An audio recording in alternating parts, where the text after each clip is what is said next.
Well, hello, everybody. I am Captain Jeff Monroe of the International Association of Maritime Port Executives, and I'm here with my co-host and distinguished colleague, Amy Andres, who is the Executive Director of the Inland Rivers Ports and Terminal Association. Hi, Amy. Happy New Hey, Year. hey, Captain. Happy New Year to you.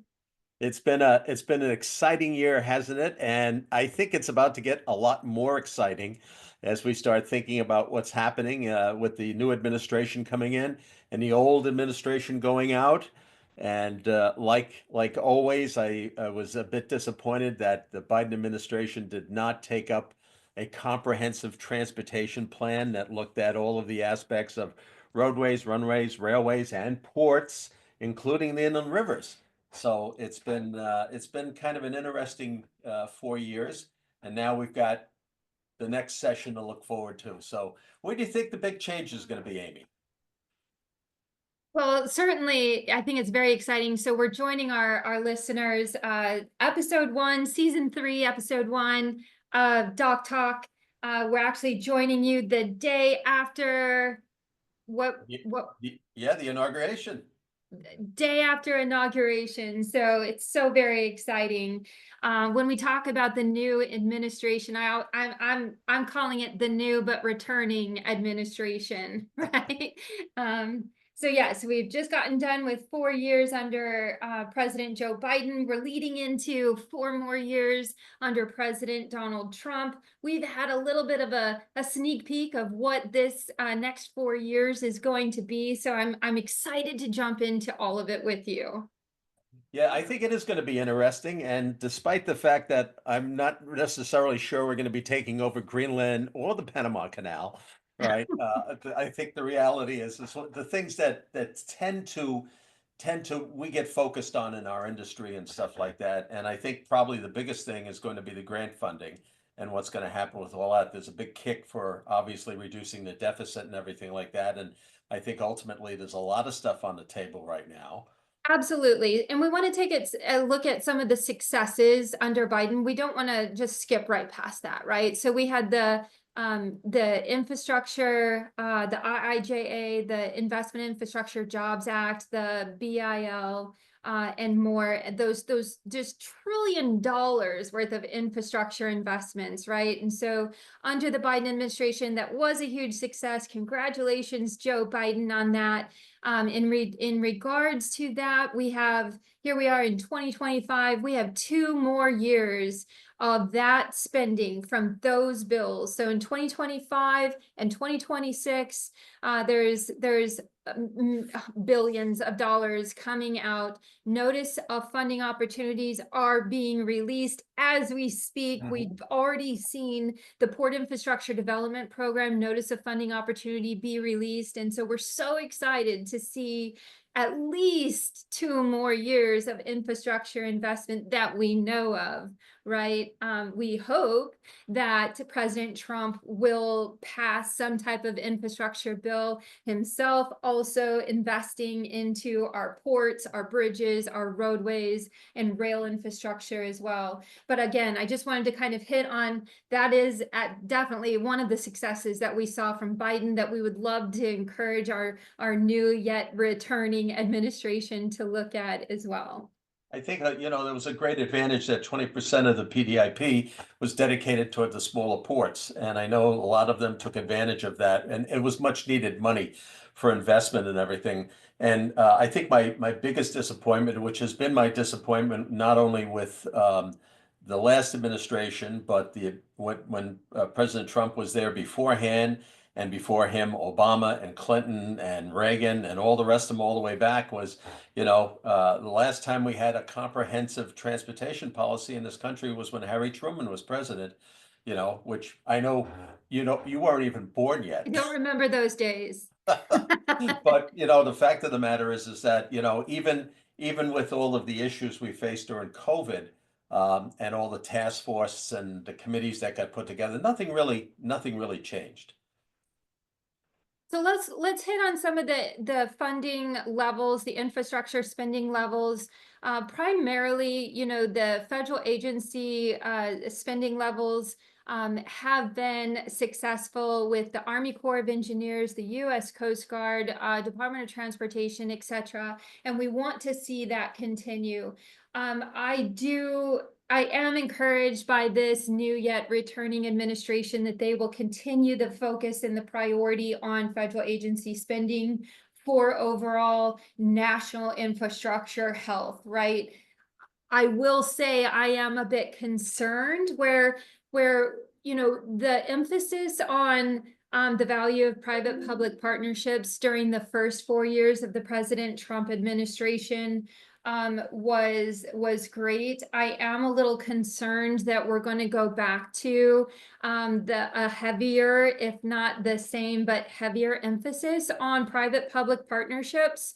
So as we look at what a P3 or a successful P3 model is, I want to encourage our industry, our listeners, to maybe redefine what we expect from a P3 model. Private investment into public infrastructure has historically been the model that we've been using, but I would love for everybody to consider, what does private operation of public infrastructure look like? I say that specifically because, again, I'm going to hit on the U.S. Coast Guard. The U.S. Coast Guard is essentially the waterways' highway patrol department, right? They mark our safe channel. They build the roadway signs and place the aids to navigation that our mariners use to successfully and safely navigate our waterway system. Unfortunately, the U.S. Coast Guard's budget is in decline. The levels of workforce are in decline. So we need to either look at increasing the workforce capacity, increasing the levels of spending, or redetermine, reevaluate, redefine how that public agency is marking a public infrastructure asset. Does that make sense? It does, but I think the reality in all of this is that one of the things that President Trump has been focused on, obviously, is the immigration crisis. And I think that being part of DHS, we're going to see more funds flowing into the DHS. I think part of the issue, though, has been this, not only with the Coast Guard, but with the Merchant Marine and with the military, is the fact that a lot of young people are not interested in going into the Coast Guard, going into the Merchant Marine, going into the military. And I think that there's an image of issue somewhere, that the fact of the matter is that we've got to get much more proactive in introducing younger generations to the type of work that we've been engaged in, and getting them interested and helping them to recognize that this is a very valid career. And one of the things that I made in my predictions for up and coming was that, we had issues with the longshoremen, which have been settled, and issues with the maritime industry that, are still ongoing. And the fact of the matter is that one of the things that Marit can focus on is really getting the word out on recruitment for people in our industry. We got to get them off at deep water boats too. They really Yeah, got to get focused exactly. on the inland rivers. And I'm so glad that you mentioned that, because pretty soon, in the next week or two, we are coming out with a bonus episode of Doc Talk, of the podcast, that focuses on just this topic. It's We Work the Waterways.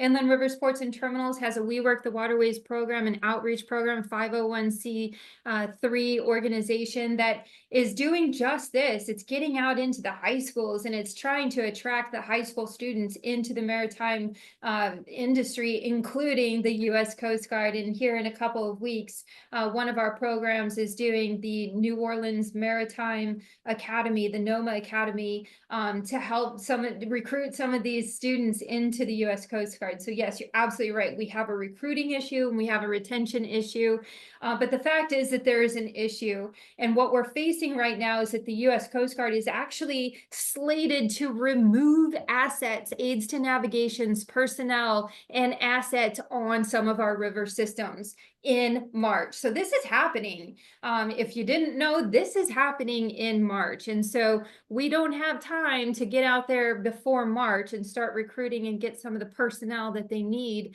out to reverse the decision of the removal of assets. So what we have to do is we have to look at, a different type of resource. we have to be able to safely navigate these river systems. If we close down the rivers for navigation by not marking the channel, can the barge lines get the insurance that would allow them to transit? Probably not. So if you go and you remove the asset, you're choking off a freight transportation route, and you're putting more heavy emphasis on the need for rail and surface transportation. And we're already congested on both of those. So we have to do something as an industry. Does that mean we look at a different way to operate? I know that there are other private organizations such as Rose Point and others that are providing navigation services. Is that the path forward? Is that the redefining of a private service providing public access? I think a lot of that is going to depend on what we see coming out in the revised radio navigation plan for the United States, because, technology has improved dramatically since the days when I went to sea and, Yeah. had to use a sextant, and things like that. And I have found that in many ways, physical aids to navigation are much more problematic and much more expensive to maintain. And they have done some tests, obviously. They did a test in Tampa Bay where they eliminated buoys and put virtual buoys in and stuff like that. But we found that on the inland river system in particular, right, that electronic navigation, particularly if they put in the new differential corrections through the E-Loran system, if E-Loran comes in place, I personally would rather see an investment in that on the inland rivers than I would want to see, buoys and stuff like that, because you know as well as I do, the river system changes dramatically.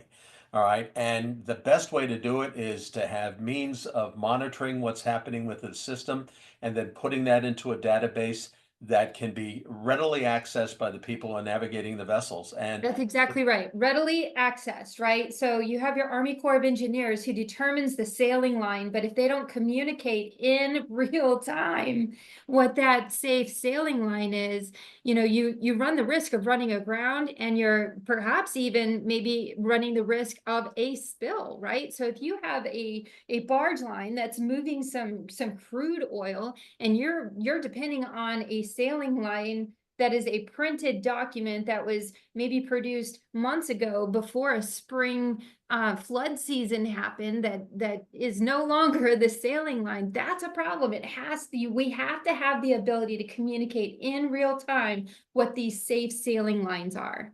well, I think in the long run that, this modern technology with ECDIS systems and stuff, for the most part, I was on NAVSAC when we, in essence, determined that paper charts were no longer necessary, and, the industry made its transition. My big fear is something that you mentioned earlier on, is where you have private organizations that are trying to fill the gap, that these are non-public organizations, commercial entities that are coming up with river systems and coming up with charting systems and everything, when it really needs to be led by the government, right? And that's what happened on the deep water side. You had all these companies who were producing charts and equipment and everything and doing it in electronic formats.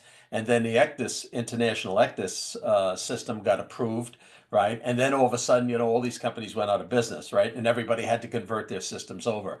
So if we had a system that was pushed by the government, and that's something I think one of the major focuses is making sure that's included in the radio navigation plan for the United States.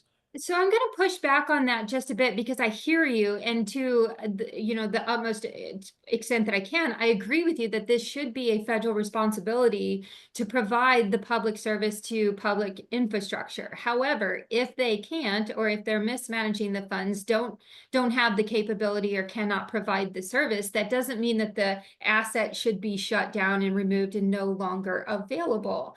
What that does mean is that we must look at alternative ways. Now, if we look at, just for example, the Army Corps of Engineers and the infrastructure investments, the construction and the maintenance of our locks and dams, there is a portal in place, an avenue to allow private companies to come in and contract with the Army Corps of Engineers to perform the work. Again, we're going back to the IIJA, where there was tons of money, billions of dollars flooded into the system to repair, to upgrade and maintain our locks and dams. But the Army Corps of Engineers didn't have the in-house capacity to perform all of those projects to completion. So they actually went out for bid to private agencies. That's all I'm saying here Yeah, is and that I yes, don't it should disagree be a with that, government Amy. function, but if they can't perform the function, it shouldn't be shut down. We should be looking for alternative ways. Yeah, I think as long as it's coming out of the federal government and contracted out to the private sector, that's fine. Right. What I'm more concerned about is when the private sector gets ahead of the federal government, develops a system, right, and tries to make that system sort of the standard by which people will use. And that's where it becomes problematic. As long as the federal government is behind it, I think that works effectively, because then they can contract out because they will set the standard for which navigation So is. my second point to and it's maybe my second concern, if you will, in regards to the emphasis and the value placed on P3s is, again, I'm going to restate it. Private investment into public infrastructure, private investment. And I keep saying that because we want to wrap our head around it. In administrations past, the idea of tolls is being introduced. If a tow transits through a lock system, we could potentially charge a fee for them to do that. And that tolling mechanism is going to redirect traffic to a cheaper way of doing business, or a cheaper, maybe it's a geographical location where you don't have to transit through the lock system. So I am concerned that if we are putting a higher emphasis on P3s, that we will look at tolling, and I'm absolutely against it. Well, P3s are very appropriate for right things, and I understand about the investment of private sector into the public infrastructure. The big issue that I've faced with P3s that I've seen is number one, for whatever investment they want to make from the private sector, they want control over something for many, many, many years, which is, of course, inappropriate. But I think in the long run that, for example, let's use Tampa, for example, right? When Ports America developed Tampa, right, they came in, they invested in the cranes and everything, equipment and everything, which was great. But, still the responsibility of the port, they had to deal with the hard infrastructure and everything. When you're dealing with a P3 that's doing something like that, and they have to have skin in the game, there's no shortage of people who are willing to come into a public sector and say, hey, look, why don't you guys do this with your money and then we'll see if we'll participate. That's not the way it needs to work, right? But I think there are appropriate places where private investment in the public sector works, but not necessarily hard infrastructure. All right. Maybe some, it stretches out the public dollars a lot more for the appropriate thing. But I certainly agree with you on things like locks and dams and stuff like that. That to me doesn't seem like it makes a lot of sense to do it that way. But if we're talking about a lot of the infrastructure that people are hoping to develop along the river system, I think that works very effectively as well. And as we're seeing now in the industry, there's a fair amount of bulk cargo demand worldwide.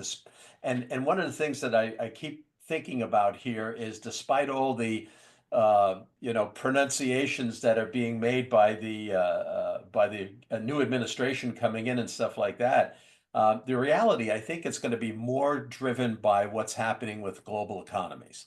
All right, and that's going to have a direct impact, certainly on the inland rivers, because one of the things that I see is that there are a lot of commodities that demands are going to be very strong for that are all produced along the inland river system, right? We know there's going to be some fluctuations in grain and soybeans and crude oil and things like that.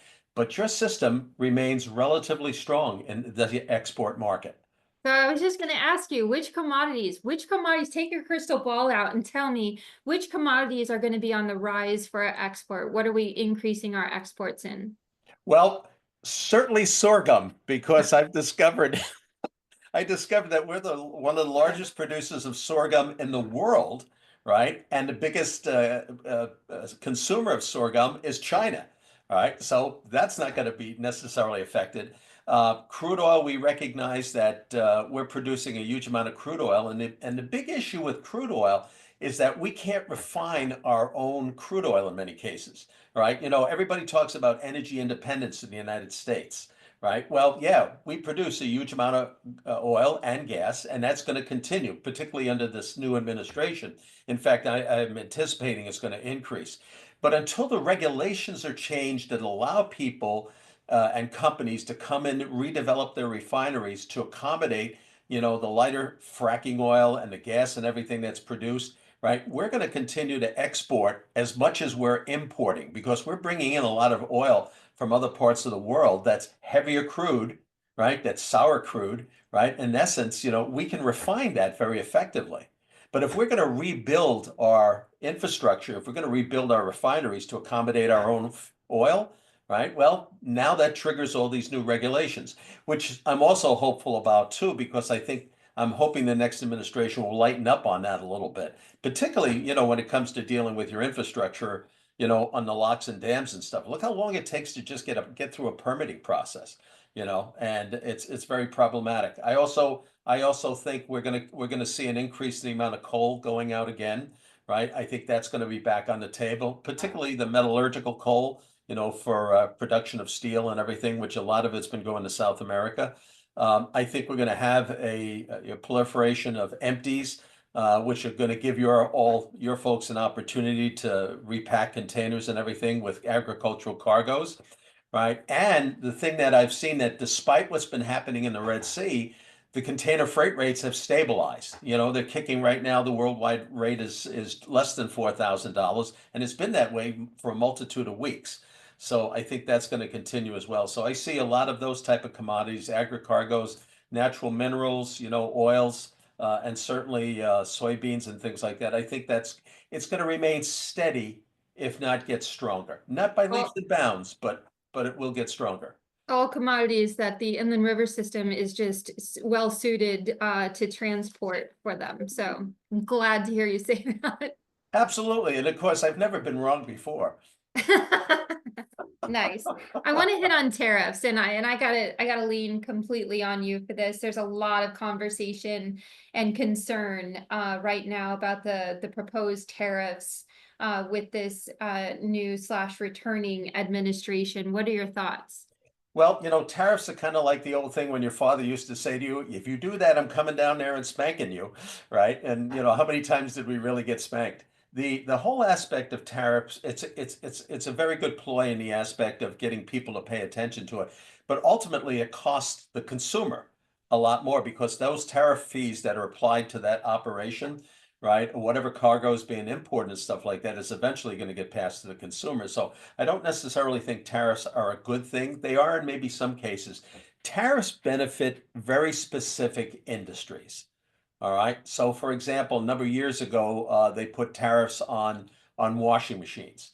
All right. And the thing is that really boosted the washing machine business and the manufacturing of that. Right. But it really didn't do anything much, for the consumer. It just raised the prices up. And of course, if you buy a washing machine, you got to buy a dryer. Right. Well, the thing is that they matched the market rate, even though the dryers were being produced domestically, they matched the rate to there. So I don't necessarily think tariffs are a good thing. I think free trade is the best, most effective tool we can. And I think there may be other ways to limit what goes on. But the supply chain now, as a result of COVID, as a result of what's happened beforehand, and now what has happened after this with the change administrations, we're seeing a lot of onshoring, nearshoring products being manufactured, things that are moving from other parts of the world that are coming back to the United States. I think that can effectively happen because of interruptions in the transportation system. And I don't necessarily think tariffs are the best thing. I think incentives to have people switch manufacturing back to the United States, right? And to put those plants here in place. I certainly think any aspect of putting tariffs on Canadians or the Mexicans, there's so much manufacturing going there. I don't see that as a very positive thing, right? And I'm not a big fan necessarily of tariffs at all, only in that, as I say, the cost gets passed along to consumer. All right, So and I think that'll be it. Now, of course, it doesn't impact exports, but the problem is it's a tit for tat. If we put tariffs on Chinese commodities coming in, well, guess what the Chinese are going to do?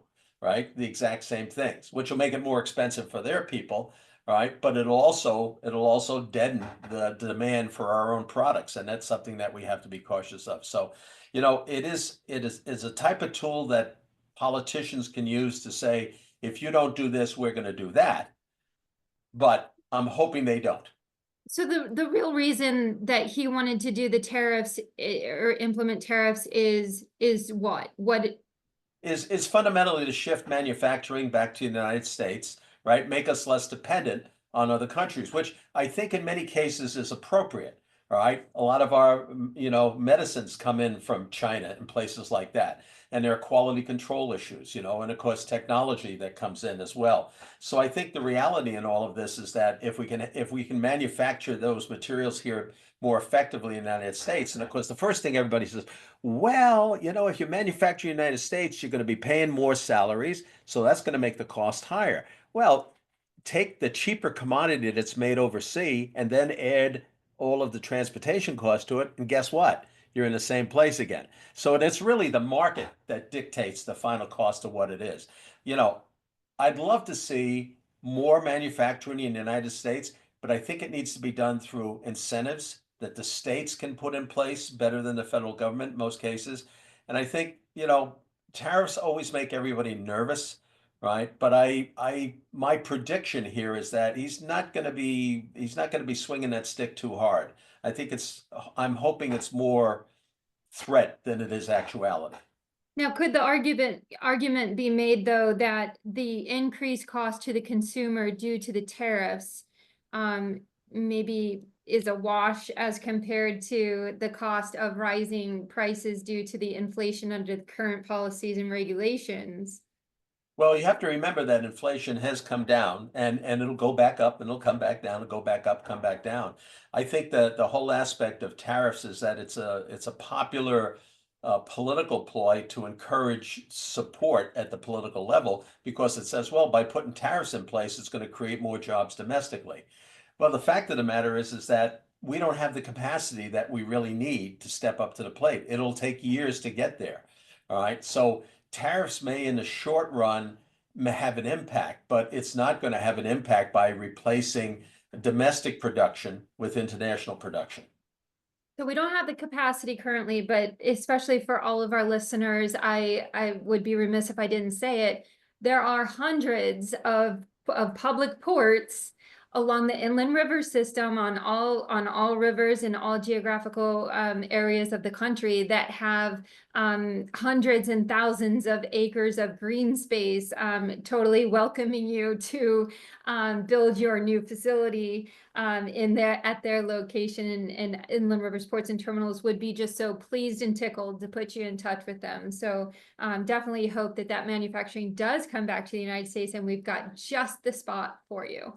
Yeah, and I think it's always going to be, how stable things are. And of course, the states all compete with each other for this type of thing. But I'll say one thing very positive. In the last year alone, I've seen a great deal of interest coming out of the states to redevelop the inland river ports, to develop new port facilities, studies that are being conducted by DOTs and everything about, how do we better utilize our waterways. So they're paying attention to it, which I think is good to see that, which then puts each of the states competing with each other, which is also good.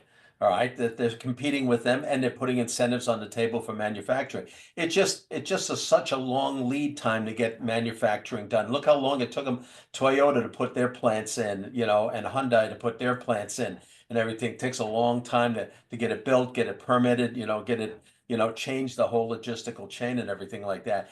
But you've got facilities that are manufacturing vehicles, along the river system, for foreign-owned companies and stuff.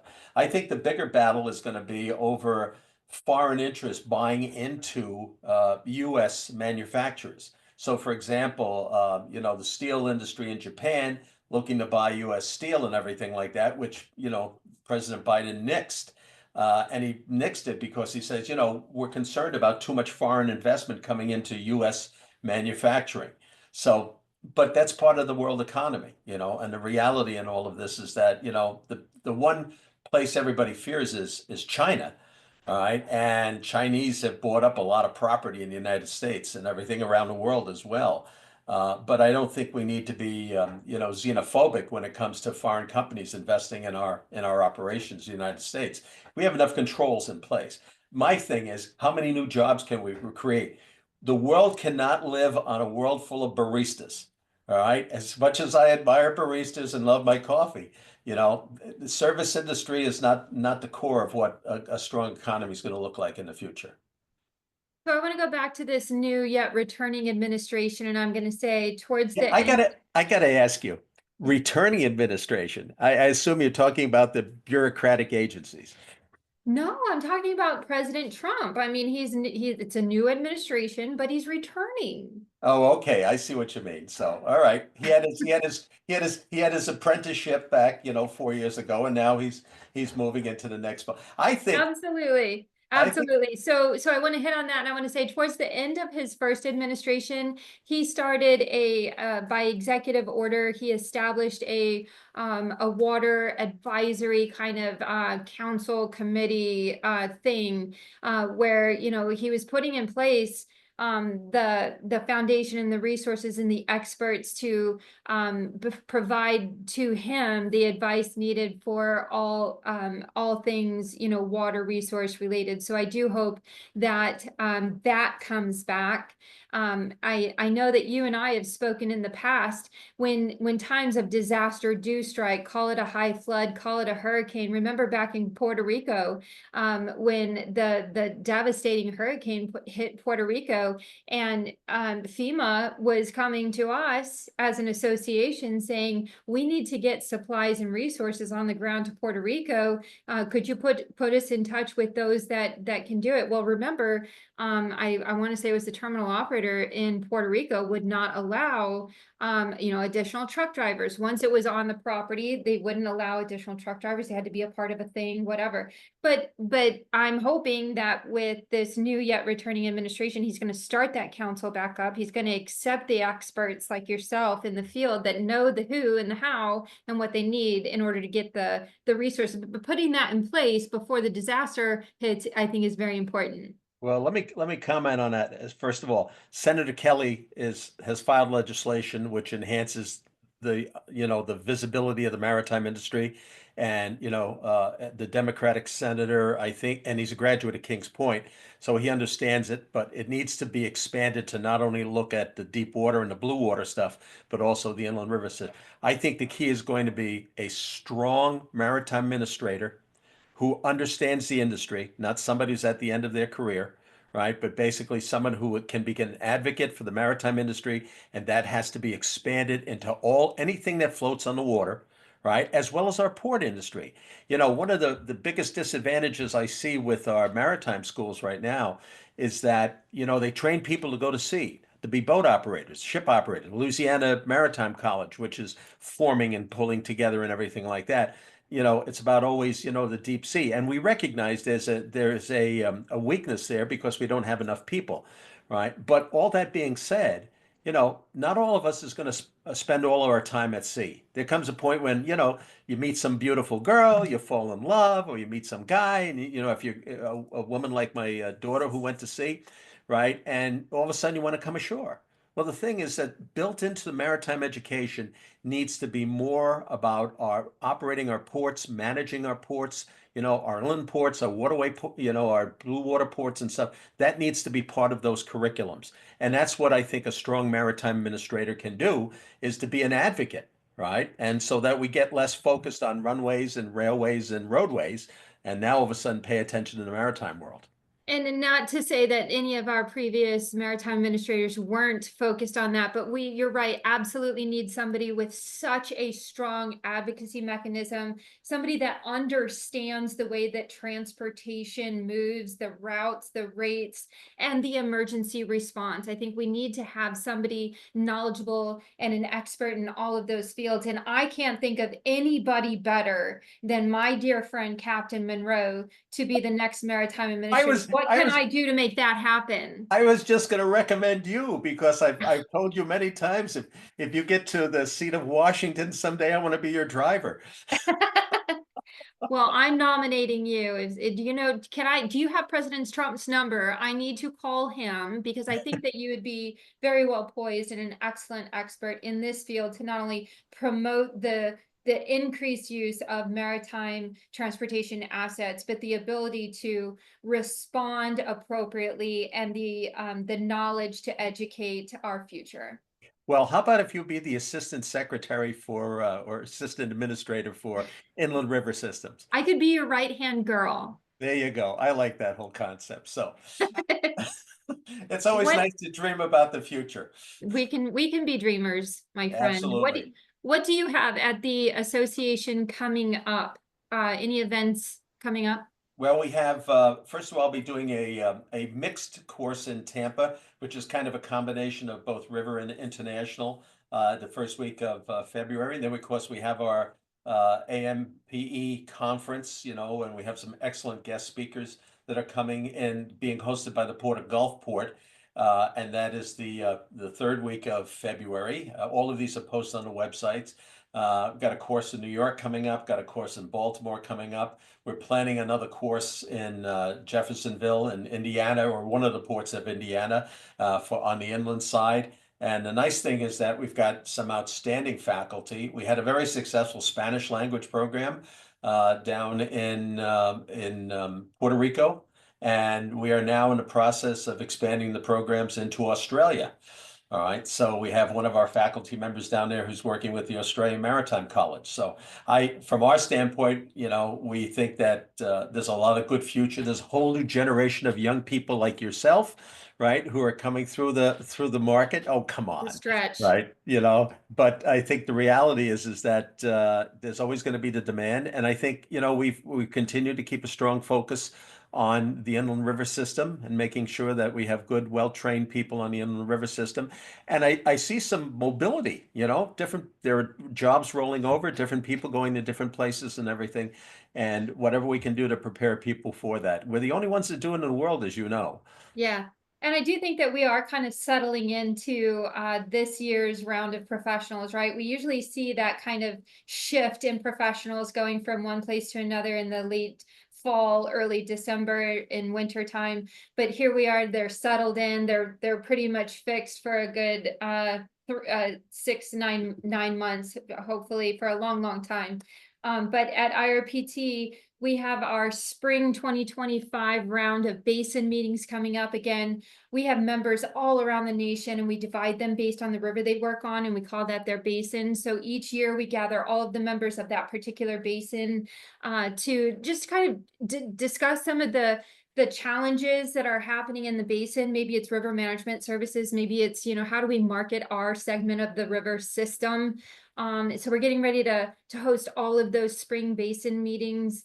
And then we have all of our We Work the Waterways programs. I think we have 12 scheduled right now. We're looking at having a full 16 We Work the Waterways industry interaction days coming up in this spring. We also have our legislative focus, where IRPT's board of directors and legislative committees are hitting the hill. We're going to meet with our senators and our Congress men and women just to talk about our legislative priorities for the year. So, man, we're gearing up for a very busy season. We love the support of our listeners. So, comment, drop a comment, join each organization, plan to come to an event, register to attend either an education session or a basin meeting.